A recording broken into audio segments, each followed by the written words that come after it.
Tout part de là. Une idée, un rêve qui grandit. Le souhait d'un partenaire, d'un accompagnement sur mesure, d'un financement adapté. Pour que de l'intention naisse un projet. Chaque jour, BGFI Bank se mobilise et se transforme pour offrir à ses clients une relation durable. Notre principale ambition, c'est d'être votre partenaire pour l'avenir. BGFI Bank. Madame, Monsieur, bonsoir, bienvenue sur Vox Africa. Nous sommes ici à Libreville, au Gabon, et nous avons rendez-vous avec Henri-Claude Oyima, le président directeur général du groupe BGFI Bank. Avec lui, nous allons évoquer la question du financement de l'économie africaine. Nous parlerons évidemment de l'épineuse question des devises en zone CEMAC et nous espérons partager avec lui à la fin de l'émission sa vision pour le continent africain. Si vous avez convenance, je vous propose d'aller tout de suite à sa rencontre. S'il aime ce qu'il fait, le titre n'est que secondaire. Donc tu ne vends pas à tes collaborateurs le titre. Tu leur vends le bonheur au travail, la joie d'appartenir à la maison et de partager les ambitions de manière globale dans la vie. Monsieur Henri-Claude Oyima a toujours été présenté comme un réformateur dès son arrivée à la tête de BGFI Holding Corporation, structure pilote du groupe BGFI Bank en qualité de président-directeur général. Révélé comme celui qui viendra insuffler une nouvelle dynamique dont l'objectif est de faire du groupe BGFI Bank un groupe panafricain pour le monde. Notons que le groupe BGFI Bank est présent dans 12 pays en Afrique et en Europe et spécialisé dans 4 métiers. La banque de financement des entreprises, la banque commerciale, la banque privée et gestion d'actifs et enfin les services spécialisés et assurances et représente aujourd'hui un groupe efficient, plus rentable et plus performant. Alors que le groupe BGFI Bank vient de fêter ses 50 ans, précisément en 2021, M. Henri-Claude Oyima promet de faire du groupe bancaire privé né à Libreville en 1971 une banque centenaire. Pour ce faire, le PDG peut puiser dans son passé, dans sa grande expérience accumulée depuis des années au sein de différents groupes bancaires. Après des études aux États-Unis, il trouve son premier emploi à la Citibank de New York. Il ne reste à New York qu'une année et en 1982, il rejoint la filiale gabonaise de la banque américaine. L'année suivante, il intègre la banque Paribas Gabon pour être propulsé en décembre 1983 directeur général adjoint de Paribas qui deviendra BGFI Bank SA. 2 ans après, en 1985, Henri-Claude Oyima est nommé directeur général et en mai 1986, administrateur directeur général, le premier afrodescendant à accéder à une telle fonction au sein du groupe. Lorsqu'il est porté à la tête de la BGFI Holding Corporation, c'est l'occasion pour lui de pousser encore un peu plus loin les réformes, avec notamment son projet quinquennal d'entreprise Dynamique 2025 axé autour de 5 piliers stratégiques. Le renforcement de la gouvernance, la transformation du capital humain, la garantie des ressources, la maîtrise des risques et le développement du groupe. Avec ce projet, Henri-Claude Oyima entend dépasser un total bilan de 5 000 milliards de francs CFA à l'horizon 2025, une première dans l'histoire du groupe panafricain. Ainsi, il s'engage à conforter le statut de BGFI Bank dans différents secteurs de métiers que sont la banque commerciale, la banque de financement des entreprises, la banque privée et la gestion d'actifs, ainsi que les services financiers spécialisés et l'assurance. Dans ce sillage, il noue des partenariats stratégiques, notamment la souscription à des fonds de garantie tels que African Guarantee Fund, le fonds ARIS de l'Agence française de développement AFD, etc. Et à l'instar de celui signé avec Afriland First Group qui devront faciliter les interventions sur les marchés tout en améliorant la qualité des financements accordés au profit de ce segment clientèle, PME africaines. À côté de ses fonctions de président de la BGFI Holding Corporation, Henri-Claude Oyima est également président de la Confédération patronale gabonaise, un poste qu'il retrouve après son premier mandat de 2003 à 2013. Au moment de son élection en août 2022, il prend la tête d'une institution au bord de l'implosion. Là encore, ses talents de réformateur sont mis à contribution avec succès, ce qui a permis à la plus grande confédération patronale du Gabon, devenue Fédération des entreprises du Gabon, de renouer avec la stabilité. Enfin, Henri-Claude Oyima, c'est aussi un engagement panafricaniste. Pour lui, le temps de l'Afrique a sonné. Seulement, ce temps n'a rien d'acquis. Il revient aux Africains de s'engager eux-mêmes à améliorer leurs conditions et la perception que les autres ont de l'Afrique. Pour cela, il dédie sa vie à l'accompagnement des projets de développement, aussi bien publics que privés. BGFI Bank, votre partenaire pour l'avenir. Madame, monsieur, bonsoir. Très heureux de vous retrouver sur Vox Africa. Comme annoncé, nous sommes venus à la rencontre de Henri-Claude Oyima. C'est le président de BGFI Holding Corporation qui nous fait le plaisir de nous recevoir ici à Libreville. Monsieur le Président, bonsoir. Bonsoir. Merci beaucoup d'avoir accepté d'échanger avec nous. Les banquiers ne parlent pas très souvent, mais vous faites l'exception d'échanger avec nous. Alors, la première question que j'ai envie de vous poser, c'est celle de la résilience du groupe qui est le vôtre. On sait que ces dernières années n'ont pas été faciles dans le monde de manière générale. On pense à la pandémie de la Covid-19 et surtout la récente guerre en Ukraine qui a chamboulé un peu le monde. Alors, comment est-ce que votre groupe a pu s'en sortir face à ces différentes crises? Déjà, merci de donner au groupe BGFI Bank, par ma voix, l'occasion de nous exprimer sur ces sujets importants. Déjà, pourquoi les banquiers ne parlent pas? Les banquiers ne parlent pas parce qu'ils sont préoccupés par la confiance et les relations clientèles qu'ils ont. Donc, quand ils parlent, il faut qu'ils aient quelque chose à dire. Justement. Et donc, vous parlez des crises tout à l'heure. Les crises font partie du monde. Et dans le mot crise, comme il est communément connu, vous avez deux particules. La première, c'est le danger, la deuxième, l'opportunité. Donc à chaque fois qu'il y a une crise, chez BGFI Bank, nous regardons l'opportunité. Et dans ces deux crises-là, il y a beaucoup d'opportunités. Donc nous travaillons beaucoup plus sur les opportunités et moins sur les dangers. Justement, alors quand vous parlez d'opportunité, celle de la Covid-19, quelle est l'opportunité qu'on a pu tirer? Beaucoup d'experts estiment que l'Afrique avait là une chance justement de rebondir. Le continent a été le moins touché, la pandémie a été mieux gérée, mais est-ce que vous avez eu le sentiment que ça a pu être une opportunité 2 ans après? Alors par opportunité au niveau de la Covid, qu'est-ce que nous avons vu comme opportunité? La première opportunité, c'est qu'on a vu le côté dont tout le monde parle de la notion d'économie inclusive. C'est là où tout prend son sens. Lorsque toutes les frontières ont été fermées, nous avons vu que si nous ne comptons pas sur nous-mêmes, on ne peut pas survivre. Et on a survécu parce qu'on a pu travailler sur nous-mêmes. Et ça, c'est une opportunité pour nous aujourd'hui de se dire, est-ce que nos économies peuvent se financer, peuvent vivre par elles-mêmes? Et c'est ça que nous faisons aujourd'hui. Donc nous, au niveau du groupe BGFI Bank, nous disons, et nous l'affirmons avec force et détermination, que nous sommes là pour accompagner le financement des économies africaines. Parce que si nous n'avons pas des financements forts, et malheureusement, dans nos zones, nous avons toute tendance à demander à l'extérieur d'accompagner le financement de nos économies, alors que nous avons suffisamment de moyens. Ce sont les moyens financiers que nous avons, c'est-à-dire par la collecte des dépôts, nous avons aussi par nos régulateurs, nous avons aussi par les relations avec nos gouvernements. C'est-à-dire qu'aujourd'hui, la Covid nous a démontré que lorsqu'il y a danger, chacun s'enferme sur lui-même. Se recroqueville un peu sur lui-même. Et donc aujourd'hui, nous avons pu démontrer qu'on peut financer son économie et on doit pouvoir compter sur ses propres moyens, parce que tout n'est pas de dire l'Afrique doit prendre en main son destin, mais il ne faut pas que ça reste au niveau d'un slogan. Il faut que ça reste au niveau des actes. Et là, la Covid a vraiment été le moment pour nous de dire on peut financer nos économies, on doit financer nos économies par nous-mêmes. Alors, pour être un peu pragmatique, on sait qu'au niveau du groupe BGFI a été lancé un projet Dynamique 2025.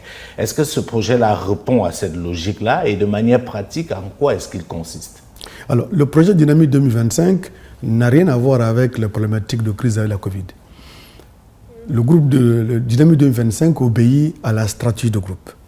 Le groupe fonctionne selon des plans quinquennaux. Et nous avons commencé donc en 2005 avec un projet que nous avons dénommé Ambition 2010, qui a donc fait de 2005 à 2010. Nous avons mis un deuxième projet que nous avons dénommé CAP 2015, qui est pas de 2010 à 2015. Nous avons un autre projet qui s'appelle Excellence 2020, qui est pas jusqu'à 2020. Ouais. Et aujourd'hui, le nouveau projet Dynamique 2025, c'est celui qui a dessiné les objectifs, les orientations du groupe de 2021 à 2025. Donc où est-ce que nous en sommes aujourd'hui? Dans ce projet, nous avons défini 5 grands piliers. L'objectif principal, c'est d'assurer un développement efficient. Un développement qui permet de créer une richesse et avoir une maîtrise en termes de fonctionnement et de garantir les risques de notre groupe. Donc pour avoir un développement, il faut passer par des prérequis. Nous avons pensé que le prérequis, à ce qui nous concerne, c'est d'abord la gouvernance. Donc c'est avoir une gouvernance adaptée au monde d'aujourd'hui et à l'objectif de développement que nous souhaitons. Le deuxième pilier, c'est le capital humain. Nous avons pensé qu'aujourd'hui, il faut qu'on transforme notre capital humain parce que nous sommes après tout une société de services dont l'objectif de ce développement, sinon pas un bon capital humain. Donc ça, c'est le deuxième pilier. Le troisième pilier sont les ressources. Donc les ressources, c'est bien gérer la trésorerie, c'est les systèmes d'information, ce sont la logistique que nous avons autour. C'est le troisième pilier. Le quatrième pilier, ce sont les risques. Parce que tout notre métier, à chaque fois que nous accordons un crédit, à chaque fois que nous accompagnons un client, à chaque fois que nous recrutons un collaborateur, sont des risques que nous générons. Donc nous devons maîtriser totalement ces risques. Et lorsque vous avez ces 4 piliers qui sont soutenus, nous arrivons à l'objectif de développement. Donc qu'est-ce que nous appelons développement? C'est développement pays. Aujourd'hui, nous sommes sur 12 pays. Donc nous avons une ambition de faire plus dans d'autres pays. Le développement, c'est son développement métier. Nous avons aujourd'hui 4 métiers. Le premier métier, c'est le développement des financements des entreprises. Le deuxième métier, la banque commerciale. Le troisième métier, nous appelons le service financier, la gestion privée et la gestion de patrimoine. Enfin, le dernier métier, c'est les services financiers et l'assurance. Donc ça sont les métiers. Puis après, nous avons le développement produit. Et dans le développement produit, nous avons lancé un programme sur une stratégie digitale.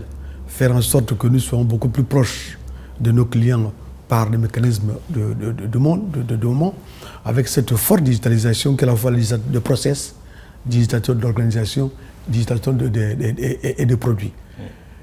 Lorsque nous avons fait cela, on arrive donc à l'ambition que nous nous sommes donnée, c'est d'avoir une ambition de développer l'Afrique par le financement efficient. Alors, on a très bien compris cette stratégie que vous avez bien expliquée. Est-ce que c'est cela qui justifie, si je ne m'abuse, que BGFI veut, au-delà d'être une banque africaine, qui est déjà le cas, être carrément une banque internationale, qu'on puisse justement avoir le groupe à travers d'autres parties du monde, parce que l'Afrique aussi ne doit pas être juste un réceptacle. L'Afrique doit aussi avoir une posture de conquérant.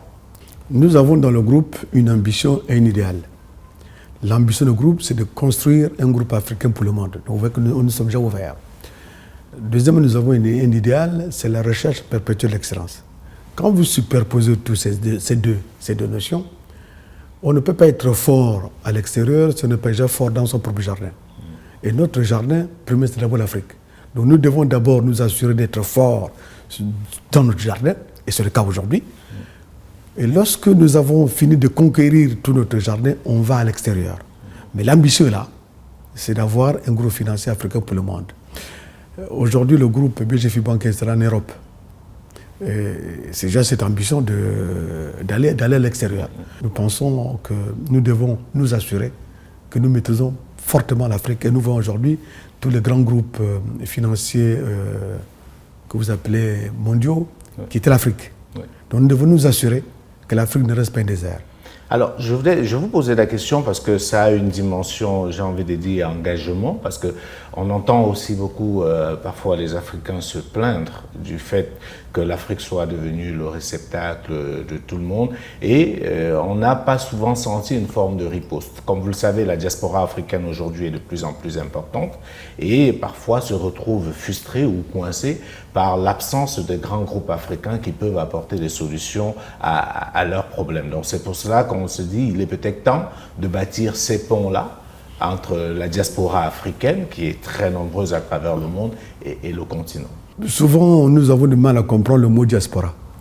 De notre point de vue, une diaspora, ce sont des Africains qui sont à l'extérieur et dont la mission, c'est d'apporter leur connaissance du monde vers l'Afrique. C'est ça ce que nous appelons la diaspora. Quand vous regardez les autres pays, dont on ne citera pas, vous avez des communautés importantes qui travaillent à l'extérieur, mais dont l'ambition, c'est de transmettre toute la connaissance qu'ils ont acquise dans ces pays pour développer soit leur pays ou le continent africain. Nous avons l'impression que notre diaspora, l'objectif, c'est de critiquer ce qui se fait en Afrique. mais n'apporte pas cette lumière que nous voulons. Parce que quand on va à l'extérieur, l'objectif c'est quand même de prendre la lumière et de l'amener pour que l'Afrique s'illumine de manière globale. Donc en termes de financement, nous pensons aujourd'hui, puisque nous avons des correspondants vis-à-vis avec l'extérieur. Donc notre objectif c'est d'abord d'illuminer l'Afrique. Lorsque l'Afrique est illuminée, le reste du monde nous verra de manière positive. Nous devons positiver nos messages au niveau africain. Nous ne devons pas être pessimistes au niveau africain. Nous devons croire en l'Afrique. Ce n'est pas aux autres de dire que l'Afrique est le continent de demain. L'Afrique est le continent d'aujourd'hui, du point de vue des Africains eux-mêmes. Nous ne devons pas prêcher le pessimisme permanent. Nous devons prêcher l'optimisme, mais avec des actions concrètes. On ne doit pas seulement dire l'Afrique est une terre d'opportunités parce qu'on ne mange pas des opportunités. Il faut transformer ces opportunités en actions concrètes. Et c'est ce que nous essayons de faire au niveau du groupe BGF. C'est ce que je m'apprêtais à vous dire, Président. On parle beaucoup de terres d'opportunités, on parle beaucoup de l'Afrique qui est critiquée, mais ce sont aussi des faits. Vous savez aujourd'hui que pour lever des financements sur la scène internationale, c'est toujours un peu compliqué. L'Afrique est toujours sous-cotée, mal notée, est toujours présentée comme un facteur de risque à tous les niveaux. Est-ce que vous, un dirigeant de haut niveau comme vous pensez aussi qu'investir en Afrique aujourd'hui reste un risque? Vous savez, si votre histoire est contée par les autres, vous perdez le fil de l'activité. L'histoire des Africains doit être contée par les Africains. Comptons-nous notre histoire. On dit l'Afrique, il y a des risques. Mais nous qui sommes des banquiers africains, on ne voit pas de risques en Afrique. Ce sont les autres qui disent que l'Afrique est un continent à risque. Mais ce sont les mêmes qui vous disent que c'est un continent d'opportunité. Donc nous devons nous-mêmes établir des stratégies. Vous savez, le développement est un processus. Et donc il faut que nous on arrive à établir ces éléments avec les éléments d'entrée et les éléments de sortie et ne pas rater des stades. Il faut passer par le premier stade, le deuxième stade, ainsi de suite pour remonter. Donc nous aujourd'hui, l'Afrique, c'est nous. Nous ne pensons pas, et c'est la conviction dans notre groupe, que ce sont les autres qui viendront financer les projets africains. Et c'est parce que nous avons tendance aujourd'hui à demander, je veux dire le mot, à commander les financements à l'étranger, que les autres pensent que l'Afrique est un continent à risque. Mais quand on finance une opération, la première chose c'est quoi pour un banquier? C'est d'abord de collecter les ressources. Et nous avons la capacité de collecter les ressources puisque nous avons des bilans. Et si vous prenez le total de bilan des banques africaines, vous pouvez financer tous les projets que nous avons besoin en Afrique. Quand on dit lever les fonds, pourquoi lever les fonds doit être nécessairement synonyme de marché hors africain? L'Afrique aujourd'hui peut lever les fonds au sein du continent africain. Mais pourquoi ça ne se fait pas davantage, Président? Parce que ce que vous dites est tellement pertinent, mais dans la réalité, on a toujours l'impression que l'Afrique a besoin d'aller lever des fonds ailleurs. On parle toujours d'eurobonds, etc. Et parfois, on regarde des banques africaines en se disant, finalement, qu'est-ce qu'elles peuvent faire si nos États sont toujours obligés de se retourner vers l'extérieur? Pourquoi on ne le fait pas davantage, selon vous? Je dirais qu'on ne le fait pas davantage, c'est par facilité, ou peut-être par méconnaissance. Nous avons en Afrique la capacité de mobiliser les financements pour développer l'Afrique. C'est parce que les autres racontent notre histoire. Quand vous parlez de eurobond, c'est-à-dire ce sont des financements qu'on lève en zone euro. Bien sûr. Si vous levez les financements en Afrique, comment ça s'appelle? Il n'y a pas un nom. nom. Peut-être trouver un nom pour ça. Faut un nom, vous appelez quoi? Africa Bond? Je ne sais pas. Et bond, c'est pas un mot africain. Ouais. Donc quand vous utilisez des mots qui ne sont pas les vôtres, déjà vous êtes perdu en termes de maîtrise. Parlons de nos monnaies. Nous avons des monnaies en Afrique. Nous avons des banques centrales en Afrique. L'idée qui consiste à dire que quelqu'un peut fabriquer de la monnaie, c'est un leurre. La monnaie ne peut être fabriquée que par les banques commerciales. Parce que ce sont les banques commerciales qui collectent les dépôts et qui font la transformation avec ces dépôts pour financer l'économie. Donc, pour monter ce système-là, il faut que nous puissions avoir des banques centrales qui soient solides, que nous puissions avoir des régulateurs qui soient solides et que nos réglementations soient tournées vers une réglementation de développement et pas une réglementation de répression. Donc lorsque vous avez une banque centrale qui a pour objectif de financer son économie et qui n'écoute pas ce qui s'est dit à l'extérieur parce que on dit nous sommes dans un monde mondialisé. Mais on a bien vu qu'avec la Covid, on n'est plus dans un monde mondialisé, que chacun protège ses propres frontières. Oui. Donc, protégeons nos propres frontières avec déjà nos banques centrales, parce que le financement passe par la banque centrale et passe par les régulateurs avec les banques commerciales. Alors, j'ai l'impression, quand je vous écoute, Président Henri-Claude Ohima, que la question du narratif est très importante. C'est-à-dire que la question de la perception que nous, en tant qu'Africains, nous avons de nous-mêmes et que les autres peuvent avoir d'eux-mêmes. Alors, comment est-ce qu'on règle ce problème? Parce qu'il y a en toile de fond, dans votre discours, la dénonciation de ce complexe d'infériorité qui habite pour la plupart certains Africains jusqu'à aujourd'hui. Alors, est-ce que vous avez une idée sur comment est-ce qu'on fait pour régler ce problème du narratif sur l'Afrique de manière générale? Je pense que d'abord, sur ce problème, ça dépend de vous, les organes de presse. Oui. Que vous puissiez un peu plus parler de nous que de prendre pour argent comptant ce que les autres disent. Vous connaissez l'histoire du lion des chasseurs. Bien sûr. Quand vous allez en forêt, un lion vous poursuit. Quand vous arrivez, que vous avez la chance de ne pas être dévoré par le lion, vous racontez votre histoire de la bravoure. Oui. Vous avez défié un lion en forêt. Mais demandez au lion de raconter la même histoire. Vous n'aurez pas la même version. Donc nous, aujourd'hui, ce que je dis, c'est que ça vaut les organes de presse de parler de nos capacités à faire.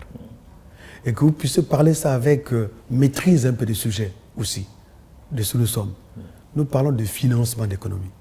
Le financement de l'économie ne peut pas être financé par d'autres personnes. Puisqu'on a vu le modèle aujourd'hui, le modèle aujourd'hui qui est connu, c'est quoi? C'est ce que vous appelez les IDE, les investissements directs étrangers. Pensez-vous sincèrement qu'un étranger peut venir construire votre maison?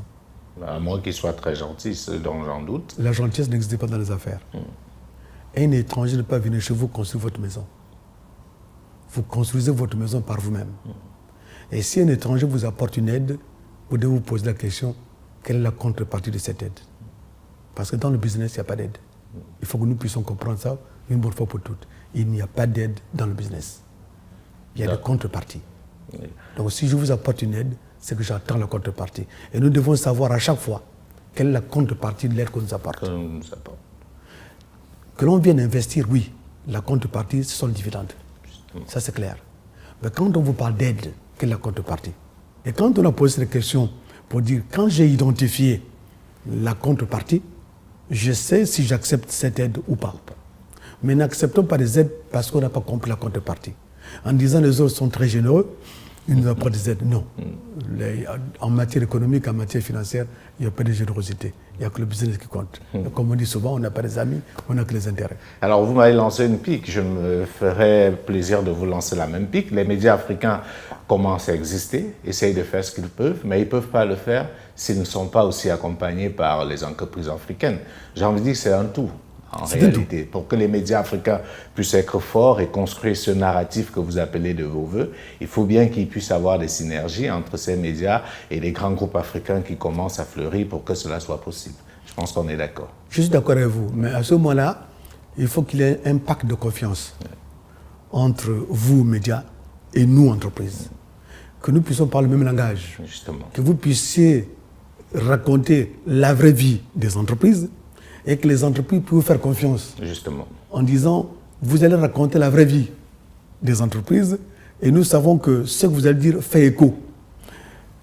Si nous passons tout le matin à écouter les radios des autres, on ne s'en sortira pas. C'est un réel problème. Si nous passons tout le temps à voir les images des autres, on ne s'en sortira pas. Donc racontons nos propres histoires, j'insiste encore. Et là, ça, nous devons travailler ensemble. Je pense que c'est ce qu'on est en train de faire déjà. C'est bien que vous ayez accepté de nous parler parce qu'on avait souvent aussi ce problème de capitaines d'industrie africains ou de grands dirigeants africains qui préfèrent aller s'exprimer ailleurs que de s'exprimer sur les médias africains. Donc je pense que sur ce point de vue, on se rejoint. Je voudrais qu'on sorte de cette question en parlant d'un problème aussi qui est pratique. Vous avez évoqué la monnaie tout à l'heure. Et il y a une question qui revient. Moi, je ne suis pas spécialiste du monde des finances, très loin de là, mais j'entends beaucoup parler de devises. Et j'ai discuté avec quelques entrepreneurs ici en Afrique centrale principalement, qui se plaignent de plus en plus de leur incapacité à travailler parce que, dit-on, il y a un problème de devises. Déjà, c'est quoi cette histoire de devises et qu'est-ce qui fait problème pour que nos entrepreneurs aient de plus en plus de mal à commercer, notamment avec l'extérieur? Alors, La problématique qui est posée présentement, et ça se résume à une expression, c'est la nouvelle réglementation de change. La Banque centrale, avec les ministères en charge de l'économie et de la monnaie dans nos pays, ont adopté une nouvelle réglementation de change. Cette réglementation de change, comme ça se fait partout ailleurs, on ne peut passer d'un pays à un autre en contournant la Banque centrale. Donc la Banque centrale, c'est la mère des banques. Justement. C'est elle qui garde les devises qui sont générées dans le pays. Et c'est elle qui est normalement l'intermédiaire entre les correspondants extérieurs et les banques nationales. Malheureusement, nous étions pendant longtemps dans un système où les opérations se faisaient en contournant la Banque centrale, en faisant directement. On a vu par ce mécanisme-là, ce qu'on appelle les devises, c'est-à-dire les avoirs extérieurs de nos États, étaient détenus à l'extérieur. C'est un raisonnement normal de se dire que nos devises ne peuvent pas être détenues par une autre institution que notre propre banque centrale. C'est du bon sens. Donc vous savez que lorsque vous bousculez les habitudes, ça devient un peu compliqué. Donc ça, c'est au niveau de la présentation de la chose. Maintenant, dans l'application en tant que telle, nous sommes des pays à la fois d'exportation de matières premières, justement, mais d'importation de tout ce que nous consommons. Lorsque les produits d'exportation ne sont pas à nous, mais à des tiers, nous allons dans des statistiques qui sont fausses. En d'autres termes, qu'est-ce que nous exportons? On exporte des minéraux, puisque c'est notre zone. Du pétrole, du gaz, du manganèse et tout cela. Oui, mais quand nous exportons cela, est-ce que ce sont nos entreprises qui exportent? Non. Ce sont les entreprises d'autres qui exportent. Si ces entreprises ne nous appartiennent pas, mais il est normal que ces recettes ne peuvent pas venir dans nos pays. Par contre, nous importons tout. Et quand nous importons, nous sommes à 100% d'importation. Donc quand vous n'avez pas suffisamment de devises pour payer ces importations, vous arrivez à un effet de décision qui bloque tout. Donc la Banque centrale, qu'est-ce qu'elle va vous dire? Je n'ai pas suffisamment de devises pour vous permettre de couvrir vos importations. Donc à ce moment-là, il faut limiter vos importations. Limiter vos importations à tout ce qui est nécessaire. Donc on regarde ce qui est nécessaire, ce qui est important et ce qui est accessoire. Donc au niveau de ce qui est accessoire, on consomme local. Au lieu systématiquement d'importer à l'extérieur, essayons de créer un marché entre nous. Pourquoi faut-il aujourd'hui importer la viande? Alors que nous avons dans la zone des pays qui produisent de la viande. Nous avons des côtes. Pourquoi importer le poisson? On peut pêcher sur place. Donc vous voyez que tous ces éléments font qu'on peut peut-être limiter les importations avec ce qu'on n'arrive pas à produire sur place pour faire fonctionner nos mines, nos usines. Mais tout ce que l'on peut consommer, on peut peut-être éviter d'importer à l'extérieur. Alors, si j'ai bien saisi ce que vous dites, ça veut dire que ce phénomène qui est présenté peut-être comme un frein est en réalité une opportunité pour, pourquoi pas, créer de véritables industries dans les différents pays africains. Tout à l'heure, je vous ai dit qu'à chaque fois qu'il y a un problème, il faut regarder l'opportunité. Et la réglementation change, effectivement, ça doit être l'opportunité pour nous. Mais comme nous étions habitués avec les chemins anciens, on n'a pas envie de changer. Ouais.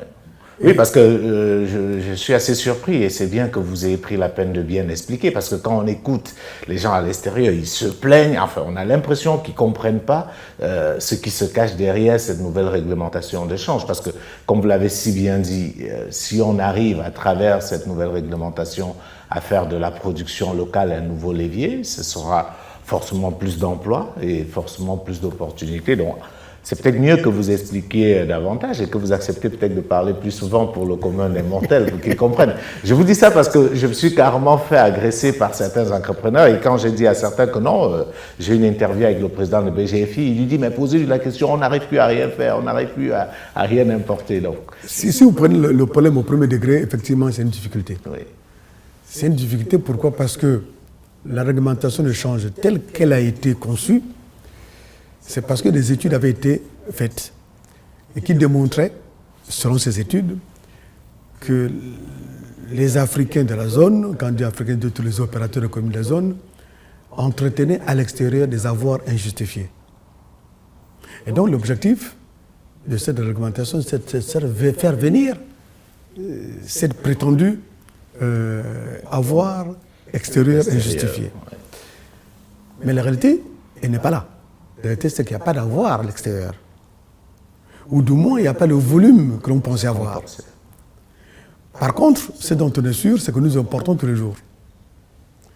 Mais comme nous ne produisons que très peu dans notre région, et que nous importons la totalité de tout ce que nous consommons, mais vous arrivez à un moment que les importations sont supérieures aux exportations. Et comme les importations sont supérieures aux exportations, et la Banque centrale, son objectif étant de gérer les équilibres entre les exportations et les importations, on bloque les importations.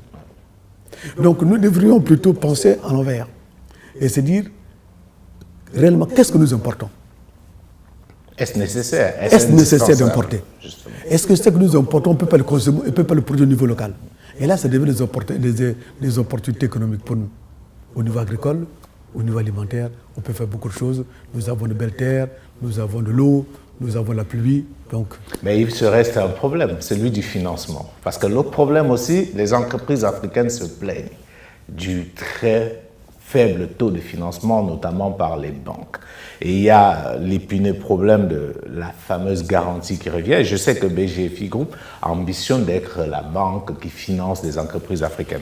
Alors, de manière pratique, comment est-ce que vous comptez régler ce problème d'accès au financement? Ça fait des années qu'on en parle. À un moment donné, il y avait une légende qui disait que les banques africaines étaient en excès de liquidité et on ne comprenait pas pourquoi est-ce que les entreprises se plaignaient de financement. Alors, sur cette question précise. Alors, je vais essayer d'être pratique. D'abord, quand on dit qu'une banque est liquide, c'est un pléonasme. Ouais. Une banque doit être liquide. Mais la liquidité de la banque, c'est quoi? Ce sont des dépôts qu'elle a collectés auprès des clients. Et quand elle collecte ces dépôts, puis son métier premier, c'est la transformation de ces dépôts en crédit, il faut que je m'assure que quand je transforme vos dépôts en crédit, je m'assure que celui à qui j'accorde le crédit garantit le remboursement. On est dans un cercle qui doit être vertueux. Et celui qui prend le financement doit savoir que ce n'est pas un cadeau qu'on m'a donné. Tout à l'heure, je vous dis qu'il n'y a pas de cadeau. Justement. Donc, il sait très bien que le mot, c'est emprunter. Et quand on dit j'emprunte, je dois savoir que je dois rembourser. Peu importe, de moi, je dois rembourser. Et c'est une dette. Quand on a compris ce système vertueux, il n'y a pas de problème de financement. Puisque tout à l'heure, je l'ai dit, effectivement, les banques d'Afrique, nos zones particulièrement, ont de la trésorerie. Mais il faut savoir aussi que le métier de banquier est un métier qui est très réglementé. Donc si nous voulons lancer de manière forte et dynamique les financements de nos économies, nous devons nous asseoir au niveau des fédérations des banques de la zone, au niveau des ministres en charge de la monnaie du crédit, au niveau de nous, banques qu'on appelle les banques premières dans notre jargon, pour nous asseoir pour dire comment désormais on finance nos économies. Parce que les banques qui sont régies par une réglementation ont des ratios. Vous avez les ratios de liquidité, vous avez des ratios de transformation à long terme, vous avez les ratios qui limitent les financements sur une seule contrepartie. On se met ensemble et on arrête le nouveau dispositif pour financer. Parce que sinon, qu'est-ce qu'on vous dit? On va empêcher aux banques de financer les grosses opérations. On va empêcher aux banques de financer les États. Mais les mêmes États à qui on refuse d'être financés par les banques locales, on autorise ces mêmes États à être financés par des banques extérieures. Donc vous voyez qu'on est dans un système qui n'est pas vertueux, alors que nous savons faire. Le métier de la banque, nous savons faire. Alors il faut en fait, si je vous écoute bien, une sorte de réforme, parce que le problème reste le même. Nous qui essayons sur le terrain de rencontrer des jeunes qui créent des start-up, qui ont des projets, certains très pertinents, et qui vous disent on est coincé parce qu'aucune banque ne veut nous suivre. Et quand on leur dit mais un projet comme ça, n'importe quelle banque devrait vous suivre, ils disent oui, mais on nous demande une garantie que nous ne pouvons pas. Comment on fait? Parce qu'on passe là à côté parfois d'opportunités qui auraient tout simplement permis de transformer l'Afrique. Comment on fait pour régler ce problème, M. Oyema? Le problème de garantie, il est simple. On se prend la tête pour rien. La première garantie d'un projet, c'est d'abord le promoteur. Est-ce que le promoteur croit d'abord à son projet? Quand le promoteur arrive à démontrer qu'il croit à son projet, il faut qu'il pose un acte. le premier acte que je dois poser, si je crois à mon projet, combien je mets dans mon projet. Et souvent, on dit à nos promoteurs, les premiers qui doivent croire à vos projets, c'est vos propres parents. Est-ce que je suis capable de convaincre mon père, ma mère? Justement. Est-ce que je suis capable de convaincre mes amis? Est-ce que je suis capable de convaincre ma contrée qui croit à mon projet? Parce que nous avons tendance à penser que là, j'ai une idée de projet, je donne la banque, et c'est la banque fait le reste. La banque fait le reste. Non, c'est pas comme ça que ça fonctionne. Parce que la banque prête ce qui appartient à autrui. Et donc, pour que la banque puisse prêter ce qui appartient à autrui, il faut qu'elle s'assure que vous-même, en tant que promoteur, vous connaissez d'abord votre propre projet. On n'est pas dans la spéculation. Pour dire, voilà, j'ai une idée, je donne ça à la banque accompagne mon projet. Si ça marche, c'est bon pour moi. Si ça ne marche pas, c'est la banque qui prend la perte. On n'est pas dans un monde vertueux. Pour être dans un monde vertueux, il faut vraiment que d'abord, le promoteur croit à son projet. Mais vraiment dans sa chair, son projet. Ensuite, il doit convaincre son environnement. Et la banque ne peut que pour accompagner. Donc le monde veut, nous accompagnons le financement de projet. On n'est pas devant. Nous ne sommes pas des entrepreneurs. Par contre, vous avez, dans les institutions financières, comme dans le groupe BGFI Bank, des outils, des mécanismes que nous avons mis en place de prendre des participations avec des promoteurs. Nous avons une filiale de groupe qui s'appelle BGFI Capital, qui peut prendre des participations pour autant que le promoteur arrive à convaincre cette division de la banque d'investissement. Et à ce moment-là, il peut mettre un peu de capital pour vous accompagner, mais avec un objectif de sortie. Sur une période de 5 ans, on vous accompagne. Quand vous avez grossi, on vous cède la partie que nous appelons nous accompagner. On passe à notre projet, ce qu'on appelle le capital développement. Justement. Donc ça veut dire que des mécanismes existent, mais soyons d'abord vertueux, ayons confiance en nous-mêmes. Tout part de là, une idée, un rêve qui grandit. Le souhait d'un partenaire, d'un accompagnement sur mesure, d'un financement adapté. Pour que de l'intention naisse un projet. Chaque jour, BGFI Bank se mobilise et se transforme pour offrir à ses clients une relation durable. Notre principale ambition, c'est d'être votre partenaire pour l'avenir. BGFI Bank. 2 signatures solennelles pour accroître l'inclusion financière de l'Afrique. Afriland First Group et BGFI Holding Corporation, respectivement organes fêtiers des banques éponymes, ont signé à Douala au Cameroun le 20 janvier 2023 un accord cadre de coopération interbancaire. Afin de renforcer une relation qui a cours depuis des années, mais qui avait besoin d'un cadre formel établi par les organes fêtiers. Cette relation devra permettre aux 2 grands groupes bancaires panafricains qui ont en commun d'avoir pris leur envol en Afrique centrale de consolider leurs offres grand public pour favoriser l'inclusion financière en Afrique. Les 2 groupes vont désormais mettre ensemble leurs moyens, dans le moyen humain, le moyen matériel, le moyen financier, pour mieux accompagner nos clients. Et si nous mettons ensemble, c'est notre savoir-faire, si nous mettons ensemble, c'est notre volonté de réussir ensemble, de construire ensemble. Vous savez, dans le monde entier aujourd'hui, les rapprochements se font. Et lorsque vous êtes ensemble et que vous partagez un même idéal qui est la performance de 2 entreprises en Afrique centrale, l'Afrique centrale sera encore beaucoup plus forte et beaucoup plus résiliente. Pour Afriland First Group, ce nouveau rapprochement avec BGFI Holding Corporation représente un atout, un de plus dans le long combat pour la création de richesses en Afrique. Il est question de cheminer ensemble pour gagner ensemble en produisant plus de résultats au grand bonheur de l'Afrique. Actually, the 2 Pan-African banking group, namely BGFI Banking, BGFI Holding. Actuellement, les 2 groupes bancaires panafricains, la holding de la BGFI, ainsi que celle d'Afriland First Bank, joignent leurs efforts pour une Afrique prospère. Nous offrons une multitude de produits bancaires qui répondent aux besoins de chaque Africain et qui aident au développement économique. Quand vous avez d'un côté les moyens de paiement adaptés, accompagnés de moyens financiers solides. Parce que lorsque nous nous mettons ensemble, nous augmentons nos capacités financières. On peut dès lors créer et booster le développement économique. We both have a strong financing capacity. You can then foster and boost economic development. Le nouveau cadre de coopération créé entre Afriland First Group et BGFI Holding Corporation couvre plusieurs secteurs d'activité, entre autres la formation, le commerce international, les transferts d'argent, les opérations de trésorerie ou encore l'ouverture de comptes de correspondants.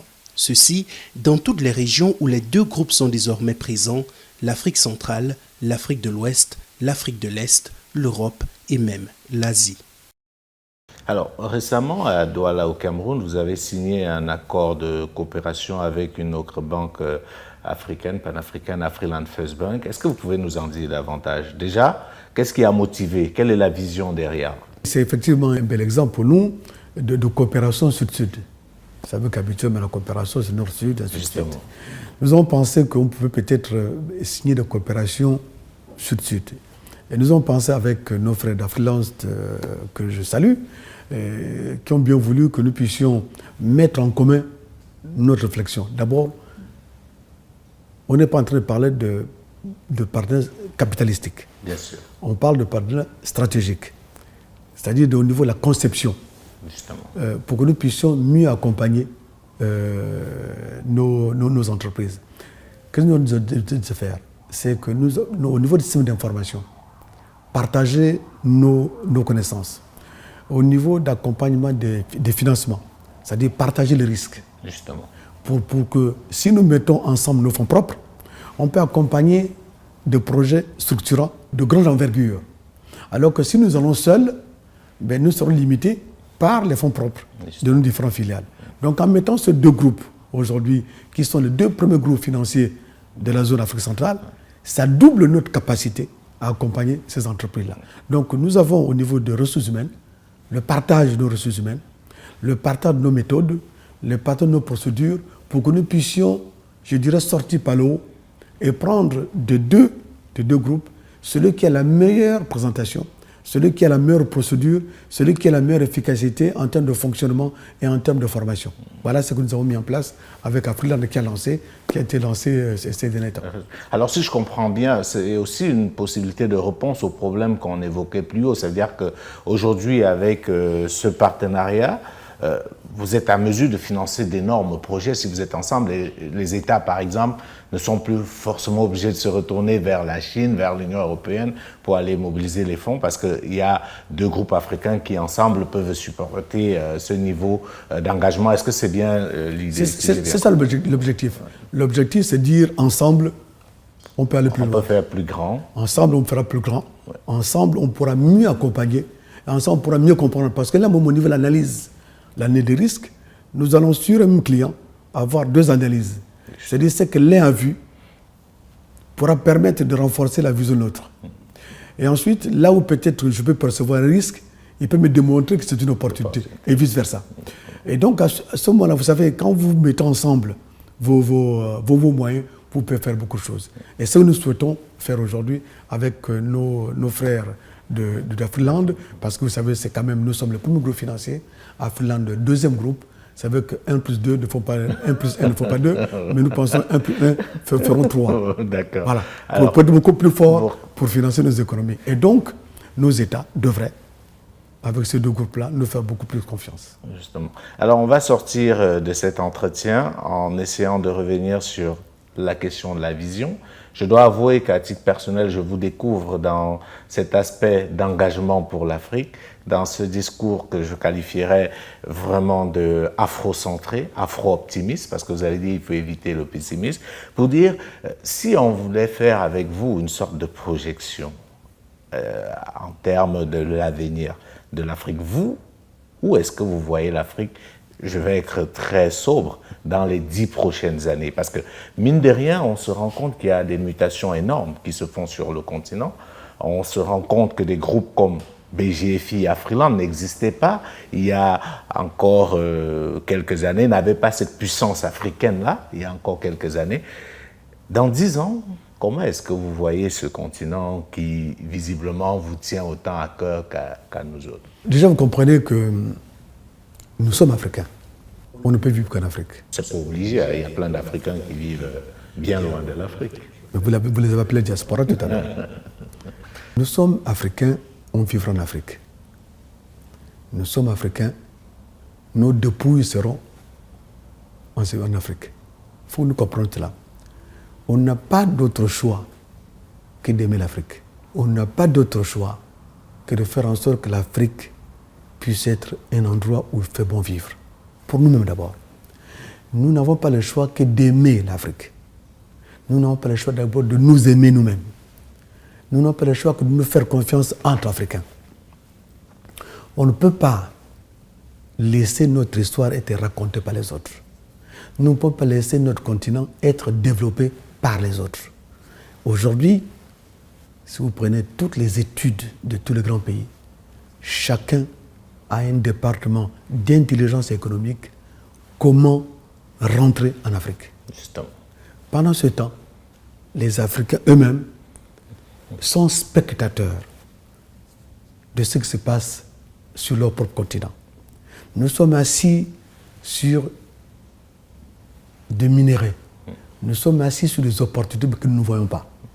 Il est temps que nous puissions ouvrir nos yeux, que nous puissions nous rendre compte que notre devenir n'est pas ailleurs et que nous devons tout faire pour que l'Afrique soit prospère. Mais l'Afrique ne sera pas prospère par la volonté des autres. L'Afrique sera prospère par notre propre volonté, par notre engagement personnel, par notre envie de faire et par l'amour que nous avons pour l'Afrique. Et c'est comme ça que nous, BGFI Bank, nous avons pris le pas de se dire faisons ce qui est dans notre pouvoir, au moins inscrivons dans l'histoire notre nom, et pour que nous puissions apporter cette petite contribution dans le développement de l'Afrique. Si chacun d'entre nous apporte une petite contribution ensemble, ça sera une grande contribution pour l'Afrique. Donc n'ayons pas peur de l'Afrique. Ne soyons pas pessimistes pour l'Afrique. N'écoutons pas ce que les autres disent de l'Afrique. Les risques, les crises, il y en a partout. Bien sûr. Il y en a partout. La preuve aujourd'hui en Ukraine, qui est en pleine guerre, on a bien vu comment le monde occidental y met énormément d'argent. Voilà. Mais vous avez bien vu, si vous parlez de l'Ukraine, on vous fait la démonstration que c'est l'Ukraine qui nourrissait l'Afrique. Ça doit être une espèce de petite honte pour nous quand même. Justement. Et donc nous avons l'opportunité quand même de faire beaucoup de choses. Je vous ai dit tout à l'heure que nous avons des terres. On peut faire l'agriculture. Nous avons de l'eau. On peut faire la pêche. Nous avons la pluie qui tombe en abondance. C'est une bénédiction. Là où les autres cherchent de l'eau pour arroser le moins de petits jardins. Et nous avons des êtres humains. Nous avons la main-d'œuvre. Et nous avons l'intelligence. Donc ne nous sous-estimons pas. Ne pensons pas que l'apport que nous avons est inférieur par rapport aux autres, bien au contraire. Parce qu'après tout, on a dit, l'humanité a commencé en Afrique. Bien sûr. Merci beaucoup, Président. Si vous avez convenance, on va prendre cela comme votre mot de fin, à moins qu'il y ait une question à laquelle vous aimez répondre que je ne vous ai pas posée. Non. D'accord. Merci en tout cas d'avoir accepté de nous accueillir ici dans vos bureaux. Merci pour la sincérité et la qualité de vos réponses. Ça a été un réel plaisir. Madame, Monsieur, merci également à vous de nous avoir suivis. Nous étions en compagnie de Henri-Claude Ohima, président directeur général du groupe BGFI Bank, qui nous a reçus ici à Libreville au Gabon. Et j'espère que, comme nous, vous avez apprécié la qualité de cet échange. Retrouvons-nous très prochainement sur Vox Africa pour un autre rendez-vous. D'ici là, portez-vous bien. Bonsoir à tous. Tout part de là, une idée, un rêve qui grandit. Le souhait d'un partenaire, d'un accompagnement sur mesure, d'un financement adapté. Pour que de l'intention naisse un projet. Chaque jour, BGFI Bank se mobilise et se transforme pour offrir à ses clients une relation durable. Notre principale ambition, c'est d'être votre partenaire pour l'avenir. BGFI Bank.